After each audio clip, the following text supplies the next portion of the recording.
ပုံမှန်ကျွန်တော် Starbucks မှာမြင်နေရတဲ့ coffee ဆိုင်တွေထက်ကို10သားလောက်ကြီးပြီးတော့ကဘာသလားမှာရိုးရိုးဒီ Starbucks ဆိုင်တွေပြီးတော့ဆိုင်သားဖွင့်ထားပြီးတော့ Starbucks ရယ် Shanghai ရယ် Milan ရယ်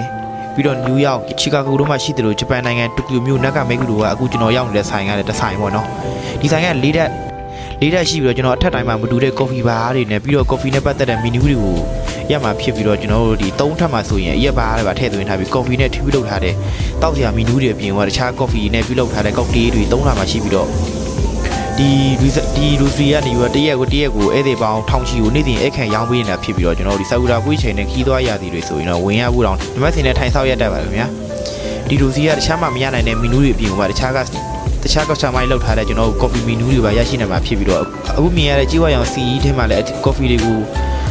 တန်ပေါင်းများစွာတူတောင်ထားတယ်လို့သိရအောင်သုံးထပ်မှာ coffee တွေကိုလှော်ပြီးတော့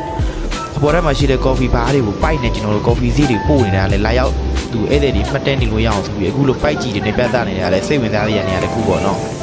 အခုမြင်နေရတဲ့မှန်မောင်းကြောင်တွေကလည်းကျွန်တော်သိပ္ပံဆန်ဇက်ကတစ်ခုတည်းကိုရောက်သွားလို့ခုလို coffee ဆိုင်တွေကိုဝင်ချင်းကိုရတဲ့ coffee မွေးရနံ့လေးရဲ့ကျွန်တော်တို့ပြီးမုံနဲ့သင်းလေးကလူကိုကြီးတက်ကြွနေတာအမှန်ပဲပေါ့နော်အခုချင်းတဲ့မိတ်ဆွေတွေကလည်း coffee ကိုကြိုက်လို့ပဲဖြစ်ဖြစ်ဝင်ရောက်လေ့လာခြင်းလို့ပဲဖြစ်တစ်ခေါက်တော့ရအောင်သွားကြည့်ကြပါတော့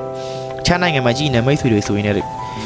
ကဘာမှာ6ဆိုင်များလာရှိလေအခုလို research to street ကိုကျွန်တော်တို့ဂျပန်ကိုရောက်ရင်မဖြစ်မနေလာရောက်လေပတ်တည်တဲ့နေရာမျိုးလို့ဖြစ်ဖြစ်အောင်လာရောက်လေပတ်ကြဖို့လို့ကျွန်တော်တို့ comment ပေးပါတယ်ခင်ဗျာ